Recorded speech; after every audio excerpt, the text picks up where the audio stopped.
हे पार्थ, यदि मैं सावधान होकर कर्मों में न बरतूं तो बड़ी हानि हो जाए, क्योंकि सभी मनुष्य सब प्रकार से मेरे ही मार्ग का अनुसरण करते हैं। यदि मैं कर्म न करूं तो ये सब मनुष्य नष्ट हो जाएं और मैं संकर्ता का उत्पन्न करने वाला हूं तथा प्रजा का नाश करने वाला बनूं। हे भारत, जिस प्रकार अज्ञानी कर्म में आसक्त होकर कर्म करता है, उसी प्रकार विद्वान भी अनासक्त होकर लोक संग्रह के लिए कर्म करे। हाँ, एक तो सावधानी पूर्वक क्यों कहा उन्होंने, और दूसरा लोक संग्रह का क्या आशय है? सावधानी पूर्वक को ध्यान पूर्वक पढ़िए, और कोई आशय नहीं। लोक संग्रह का अर्थ कृष्ण की दृष्टि से देखना पड़ेगा। कृष्ण का अपना निजी तो कोई स्वार्थ है नहीं कर्म करने में, तो कर्म कर ही किसी लिए रहे हैं। यही तो कह रहे हैं, मैं ना करूं तो ये पूरा संसार ही नष्ट हो जाए। तो जो कर रहे हैं वो लोक कल्याण के लिए कर रहे हैं। तो यही वो अर्जुन से कह रहे हैं, अपने लिए थोड़ी कुछ करना है, बस करता रहे। वास्तव में अगर आप कृष्ण से पूछेंगे तो उन्हें लोक संग्रह का भी कोई लालच नहीं है, लेकिन अर्जुन को समझाना है। बस ये समझाना है कि कोई निजी स्वार्थ नहीं है। अर्जुन से इतना कह देंगे कि कोई भी स्वार्थ नहीं है तो अर्जुन के ऊपर से बात निकल जानी है। तो समझाने का तरीका है, समझिएगा। अर्जुन की दृष्टि में जो कुछ है वो सब व्यक्तिगत और निजी है। ये अर्जुन का व्यक्तिगत स्वार्थ है। इस कक्ष को समझिए कि अर्जुन का व्यक्तिगत स्वार्थ है। अर्जुन सोचता है कि जैसे मेरा होता है वैसे ही सबका होता होगा। कृष्ण उससे कह रहे हैं कि मेरा कोई व्यक्तिगत स्वार्थ नहीं है, मुझे कुछ पाना शेष नहीं रहा।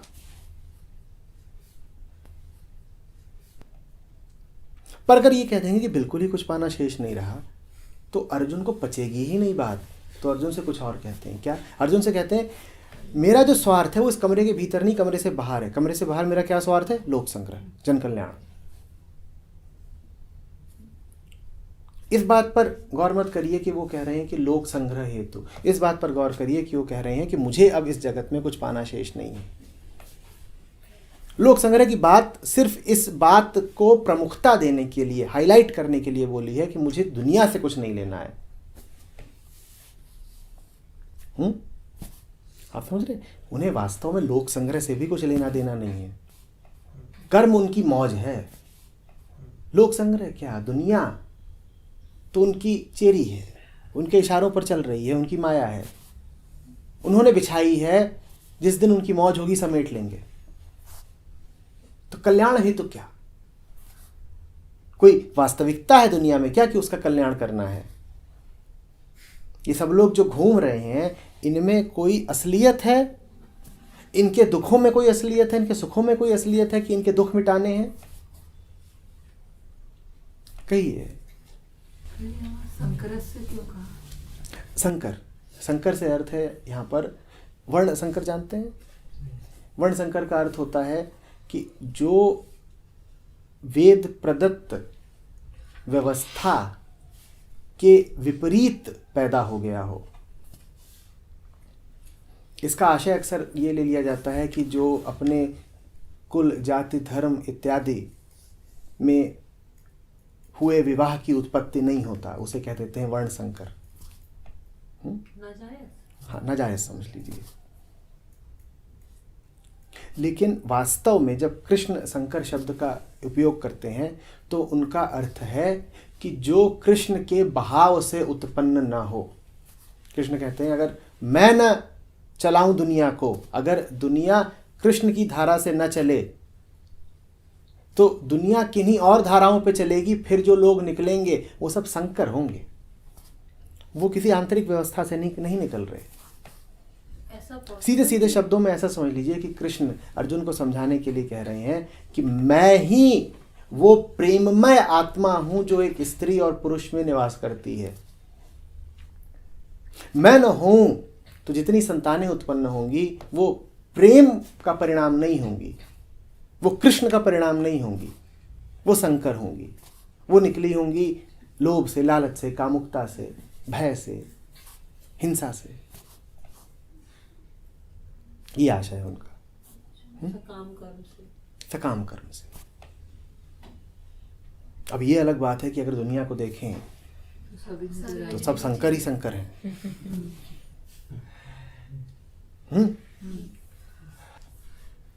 जीने के दो ही तरीके होते हैं, या तो शंकर हो जाओ नहीं तो शंकर हो जाओ। जैसा ओशो कहते हैं, we are all product of illegitimate marriages, relationships.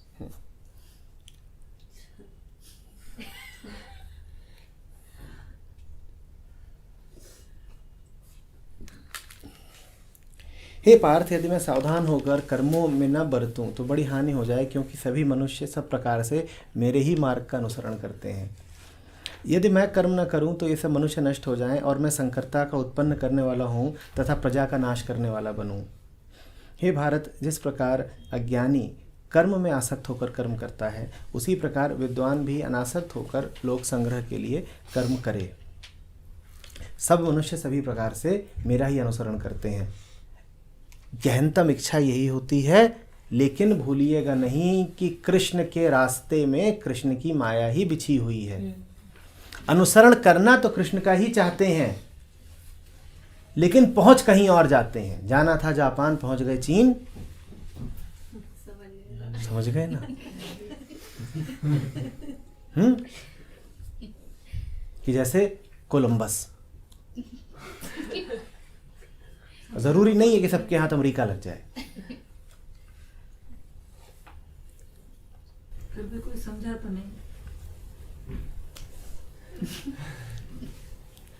लेकिन जैसे इन्होंने कहा कि फिर मैं, अगर जैसा आपने बोला कि सभी उस हिसाब से संकरी हैं, तो क्या ईश्वर कर्म नहीं कर रहे हैं या उन्हें दिशा नहीं दिखा रहे? अर्जुन सुन नहीं रहा है।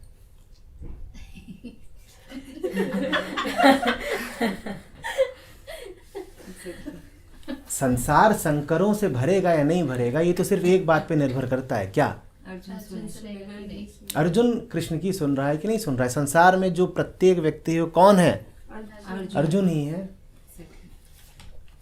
अर्जुन कृष्ण की सुने तो वेद प्रदत्त व्यवस्था कायम रहेगी। वेद प्रदत्त व्यवस्था क्या है? वेद आए हैं ब्रह्मा से, अर्थ ये है सत्य प्रदत्त व्यवस्था। वर्ण व्यवस्था से मतलब ये नहीं होता है कि ये कोई सामाजिक ढांचा बना दिया गया है। वास्तव में उससे आशय ये था कि वो होता रहे जो सत्य है, और सत्य निर्धारित करता रहे कि लोग कैसे चलेंगे, लोगों का समाज कैसा चलेगा। वो चीज बाद में एक मोटे अपरिवर्तनीय ढांचे में बदल दी गई। समझ रहे हैं?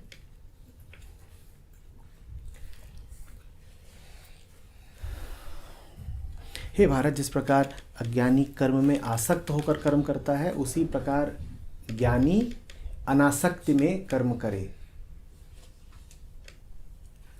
जिस प्रकार अज्ञानी आसक्त होकर करता है, उसी प्रकार ज्ञानी अनासक्त होकर कर ले।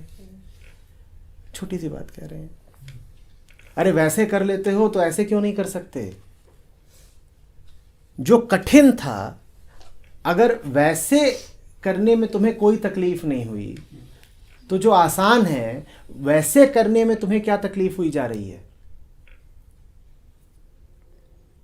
बड़ा उल्टा हिसाब है ना हमारा। जो सरलतम रहा है उस पर नहीं चल रहे, कठिन वाली पर चले जा रहे हैं। तो हमारे चलने को ही कृष्ण उदाहरण बनाकर, उलाहना बनाकर हमसे कह रहे हैं कि भाई ऐसा तो नहीं है कि तुम चल नहीं रहे, चल तो रहे हो, कर्म में तो लगातार रत हो ही।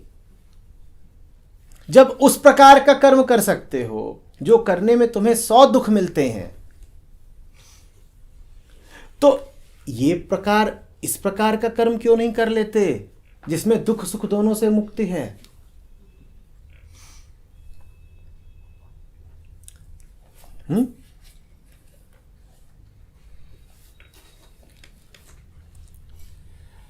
इस वाले लाइन में जो यहाँ पे इस वाले पेपर में लिखी है कि विद्वान मनुष्य को फल की इच्छा के बिना संसार के कल्याण, तो मतलब एक तरफ तो वो कह रहे हैं कि इच्छा नहीं है और एक तरफ इच्छा है संसार की। ये भी हमने समझाया ना कि इच्छा नहीं है, पर अर्जुन को समझाने के लिए कह रहे हैं, क्योंकि अगर कह दिया कि कोई भी इच्छा नहीं है तो कृष्ण अर्जुन के अर्जुन कैपेसिटी में नहीं आएगा, सिर्फ कोई इच्छा ही नहीं होती है, होता ही नहीं है तो फिर उसको ही बता रहे हैं कि हाँ इच्छा है मेरी, संसार। पर वो इच्छा नहीं है जैसी सबकी इच्छा होती है। अर्जुन समझ पाए इसलिए कह रहे हैं अर्जुन से कि नहीं नहीं अर्जुन, जैसे सबकी इच्छाएं होती हैं वैसे ही मेरी भी इच्छाएं हैं, पर सबकी इच्छा होती है स्वार्थ की, मेरी इच्छा है परमार्थ की। सब अपने अपने संग्रह के लिए काम करते हैं, मैं लोक संग्रह के लिए काम करता हूं। क्योंकि ये कह दिया कि मैं किसी के संग्रह के लिए काम नहीं करता, तो अर्जुन वहीं बैठ जाएगा, कहेगा फिर आप करते क्यों? तो कुछ तो उसको हाथ में देना पड़ेगा ना पकड़ने के लिए।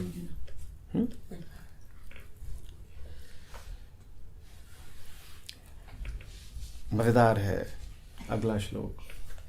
ज्ञानी पुरुष सकाम कर्म में आसक्त अज्ञानियों की बुद्धि में भ्रम पैदा न करे, किंतु स्वयं शास्त्र विहित कर्म करता हुआ उनसे भी वैसा ही करवाए।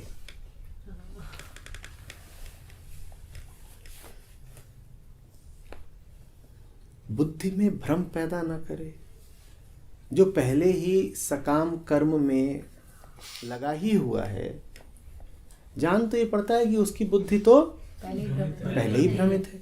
तो कृष्ण क्या कह रहे हैं, फिर से पढ़ते हैं। ज्ञानी पुरुष सकाम कर्म में आसक्त अज्ञानियों की बुद्धि में भ्रम पैदा न करे, किंतु स्वयं शास्त्र विहित कर्म करता हुआ उनसे भी वैसे ही करवाए। वास्तव में अगर आप श्लोक को देखेंगे तो श्लोक में शास्त्र विहित शब्द कहीं पर नहीं आ रहा है। ये अनुवाद बताता है कि अर्जुन और कृष्ण के मध्य दीवार क्यों खड़ी हो जाती है, क्योंकि कृष्ण कहते कुछ और है, अर्जुन सुनता कुछ और है।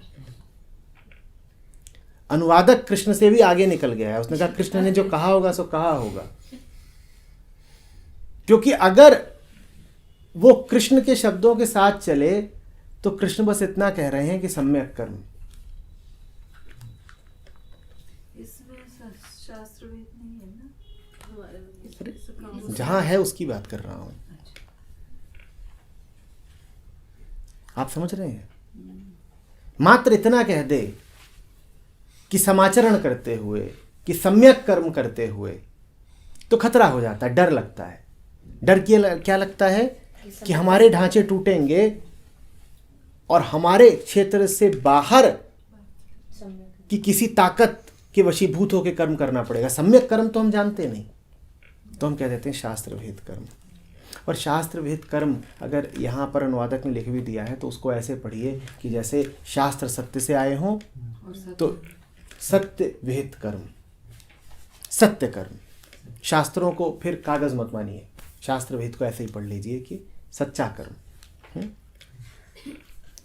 ज्ञानी पुरुष सकाम कर्म में आसक्त अज्ञानियों की बुद्धि में भ्रम पैदा न करे। क्यों? क्योंकि उनकी बुद्धि अब इस लायक नहीं रह गई है कि उन्हें बुद्धि मार्ग से समझाया जा सके। इसे ध्यान से समझिएगा।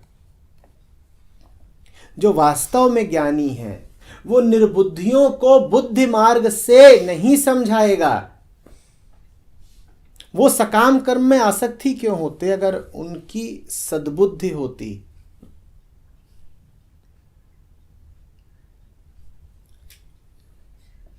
हीरा तहा न खोलिए जहां कुंजड़न की हाट। समझ रहे हैं?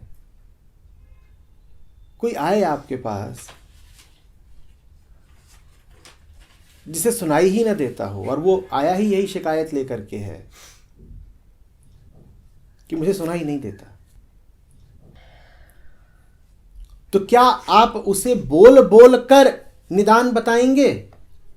उसकी चिकित्सा के सूत्र क्या आप उसके कानों में फूकेंगे? जिसकी बीमारी ही यही है कि कान नहीं चलते, उसे कानों के माध्यम से थोड़ी ही दीक्षित करोगे। और जिसकी बीमारी ही यही है कि बुद्धि नहीं चलती, उसे बुद्धि के माध्यम से थोड़ी ही दीक्षित करोगे। यही कह रहे हैं यहाँ पे कृष्ण। ऐसों के सामने उपदेश मत दे देना, तो फिर क्या करना? ऐसों के सामने तो उदाहरण बन के खड़े हो जाना। ऐसों के सामने तो एक वैकल्पिक व्यवस्था बन के खड़े हो जाना। स्वयं सम्यक कर्म करता हुआ उनसे भी वैसा ही करवाए। दिखाओ उन्हें अपने माध्यम से, अपना उदाहरण प्रस्तुत करके कि तुम जिस राह चल रहे हो उस राह तुम्हें कुछ नहीं मिल रहा। मैं तुम्हारे सामने एक जीवंत प्रतिमा की तरह खड़ा हो गया हूं, मुझे देखो और समझो कि तुम क्या खो रहे हो। मैं तुम्हें समझाऊंगा, तुम मानोगे नहीं। मैं तुमसे बार बार कहूंगा कि जीवन में शांति संभव है। मैं तुमसे बार बार कहूंगा कि आत्मा के अनुदेशों का पालन किया जा सकता है। तुम कहोगे आत्मा होती क्या? हमें नहीं दिखती, हम नहीं बात करेंगे। मैं तुमसे कहूंगा कि प्रेम पर और सरलता पर चल के भी एक सुंदर जीवन जिया जा सकता है। तुम मानोगे नहीं, तुम कहोगे ये होता नहीं, आप अव्यवहारिक बातें कर रहे हैं। तो मैं तुम्हें बातों से नहीं समझाऊंगा, मैं तो जीऊंगा और देखो मुझे। और मेरी जिंदगी वो उपकरण बनेगी जो तुम्हें बेचैन और मजबूर करेगी। अब मेरे शब्दों से नहीं सीखते ना, मेरे जीवन को देखो। मेरे शब्दों को झुठला सकते हो, मेरे जीवन को कैसे झुठलाओगे? मेरी बात को झूठी कह सकते हो, मेरी आंखों को झूठा कैसे कहोगे? मेरे चेहरे पर एक ओज है, एक तेज है, इसको कैसे नकार दोगे? तुम्हारी उम्र बढ़ी जा रही है और तुम्हारे चेहरे पर तमाम विषादों का, तनावों का, समय का बोझ लदता जा रहा है। और मैं कृष्ण के साथ हूं, मुझे और किसी को अपने ऊपर नहीं लदवाना। मेरा चेहरा बालक सा, निर्मल, निर्दोष, उम्र के साथ भी। और ये बात तुम्हें साफ साफ दिखाई देगी अपनी स्थूल आंखों से भी। अब कैसे करोगे इनकार? अब नहीं इनकार कर पाओगे। अगली बात, तुम जिस रास्ते चल रहे हो उस रास्ते तुम्हें शक्ति का सिर्फ एहसास होता है, भ्रम होता है। तुम्हें ऐसा लगता भर है कि तुमने ताकत अर्जित कर ली है, भुलावा है। मैं जिस रास्ते चल रहा हूं उस रास्ते वास्तविक शक्ति होती है।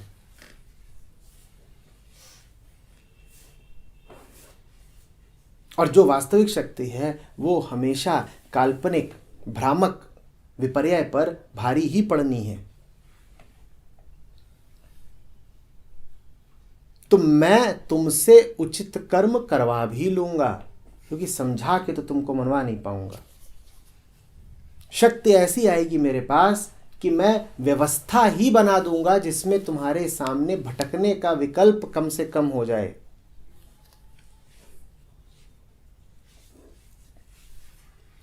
बात समझ में?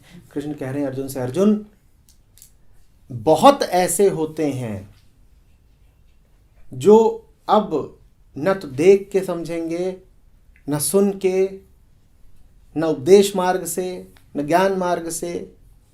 कुछ उन्हें समझ में नहीं आना है, उन्हें उपदेशित मत कर। वो पहले ही भ्रमित हैं, उन्हें और भ्रम में न डाल। तू भी तो ऐसा ही है ना अर्जुन, अभी थोड़ी देर पहले ही बोल रहा था कि हे कृष्ण मुझे भ्रम में क्यों डालते हो। ठीक यही कहा था अर्जुन ने इस अध्याय की शुरुआत में। अर्जुन यही तो कह रहे थे कृष्ण से, मुझे भ्रम में क्यों डालते हो। तो ऐसे बहुत। तो कृष्ण भी फिर उनको समझा क्यों रहे? फिर वो उन्होंने क्यों नहीं अस्त्र उठा लिए? निश्चित रूप से समझा इसलिए रहे हैं क्योंकि अर्जुन के साथ कुछ संभावना शेष है। जाहिर सी बात है, क्यों समझा रहे हैं? क्योंकि संभावना है। अर्जुन से कह रहे हैं बहुत ऐसे हैं जिनके साथ कोई संभावना नहीं है। प्रश्न आपको ये पूछना चाहिए था कि सिर्फ अर्जुन को ही क्यों समझा रहे हैं। यही तो बता रहे हैं ना कि दुर्योधन, दुशासन, अर्जुन, इन्हें समझाया नहीं जा सकता। तुझे अभी समझाया जा सकता है, इसलिए समझा रहा हूं। बाकी तो जितने हैं इन पर तो अब बाण ही चलेंगे। बाकी तो ये जितने हैं अब मेरी ओर तभी आएंगे जब व्यवस्था बना दी जाए, क्योंकि अब लातों के भूत हो चुके हैं। ये किन्हीं बातों से नहीं मानेंगे, भले ही वो कृष्ण की ही बातें क्यों ना हो।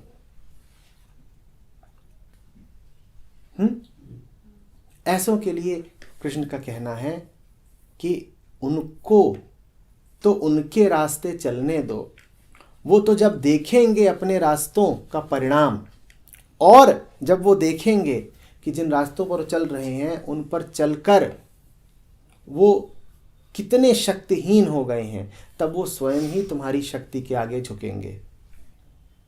वो कह रहे हैं अर्जुन से कि अर्जुन, शक्ति का प्रदर्शन, शक्ति का जागरण बहुत आवश्यक होता है, क्योंकि कुरुक्षेत्र के मैदान पर सब अर्जुन नहीं है कि बात से समझ जाएं, बाकियों को तो शक्ति से ही समझाना पड़ेगा। तो अशक्त होकर मत बैठ जाना। और शक्ति याद रखना कहीं बाहर से नहीं अर्जित की जाती। एक मौके पर कह रहा था मैं कि हृदय में शिव होते हैं तो भुजाओं में शक्ति होती है। जब भीतर से शिव जगते हैं तो बाहर शक्ति अपने आप नाचती है। शक्ति का उठना, शक्ति का संचालन बहुत आवश्यक है। उसको भी आवाज देनी पड़ती है, पुकारना पड़ता है, नहीं तो सोई पड़ी रहती है। आ रही बात समझ में? जो सुपात्र हो उसे समझा देना बातों से। बाकी तो ऐसे हठी हैं, ऐसे दुर्बुद्धि हैं कि वो तभी संभलेंगे जब वो अपने कर्मों का अंजाम देख लेंगे, जब वो देखेंगे कि वो मजबूर हो गए हैं, जब वो देखेंगे कि वो कितने अशक्त हो गए हैं, जब वो देखेंगे कि जो उनके जैसे रास्तों पर नहीं चला वो कितना प्रखर और तेजस्वी हो गया है। सिर्फ तब उन्हें समझ में आएगा कि उन्होंने कहां चूक करी। फिर वो अपने आप रास्ते पर आ जाएंगे। समझिएगा, बुद्ध गांव गांव भटकते थे।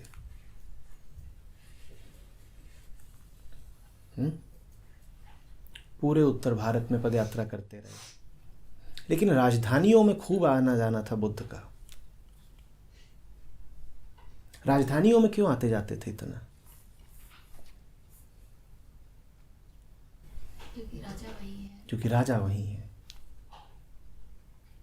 राजा अगर दीक्षित हो गया, राजा ने अगर बात समझ ली तो प्रजा अपने आप समझेगी।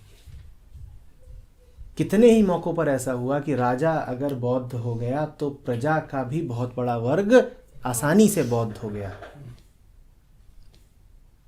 अन्यथा दिक्कत आनी थी। लोग बुद्ध की बातें नहीं समझते, पर राजा का उदाहरण समझ गए। बुद्ध को सीधे सीधे नहीं समझते, पर जब देखा कि हमारा तो राजा भी इनका अनुसरण करता है तो मान गए, क्योंकि वो तो ताकत पर चलने वाले लोग थे। सत्य उनके लिए कीमती नहीं था। उनके लिए क्या कीमती थी? सत्ता। बुद्ध तो उनके सामने बस सत्य ला सकते थे, सत्य को कीमत ही नहीं देते। वो कीमत देते थे सत्ता को, तो बुद्ध उनके सामने सत्ता ही ले आए कि लो, तुम सत्ता को कीमत देते हो ना, देखो सारी सत्ता भी सत्य के सामने झुक रही है, अब झुको तुम। इसी को कबीर ने कहा है, जा ठगने ठगनी ठगी। तुम माया पर चलते हो, मैं माया को ही झुका दूंगा। अब तुम चलो माया के पीछे पीछे, माया मेरे पीछे पीछे चल रही है। तुम राजा के पीछे पीछे चलते हो ना, मैं क्या करूंगा? मैं राजा के आगे आगे चलूंगा। सीधे सीधे तुम मेरे पीछे कभी ना चलते, मेरे अनुयायी ना बनते। क्योंकि तुम्हें किसका अनुयायी रहना था? तुम्हें सत्ता का, ताकत का अनुयायी रहना था। तो मैंने क्या किया?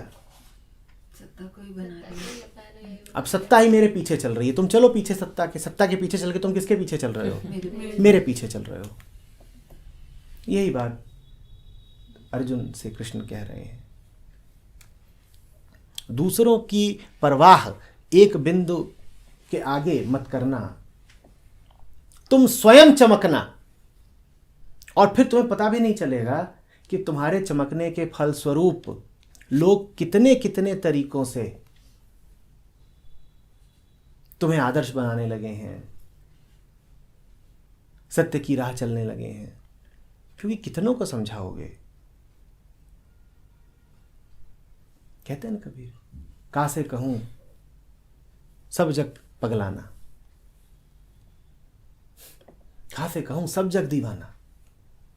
दुनिया पूरी पागल है, किससे कहूं, का से कहूं? अर्जुन को वही सलाह दे रहे हैं। अर्जुन जरा विलक्षण है, इसीलिए अर्जुन से कह रहे हैं, औरों से कह भी नहीं रहे। तुम खुद चमको, कृष्ण के साथ रहोगे तो चमकोगे, और जब कृष्ण के साथ रहोगे और चमकोगे तो ये जितने दुर्बुद्धि हैं ये अपने आप तुम्हारे पीछे पीछे आएंगे। और चमकने का और कोई तरीका नहीं है।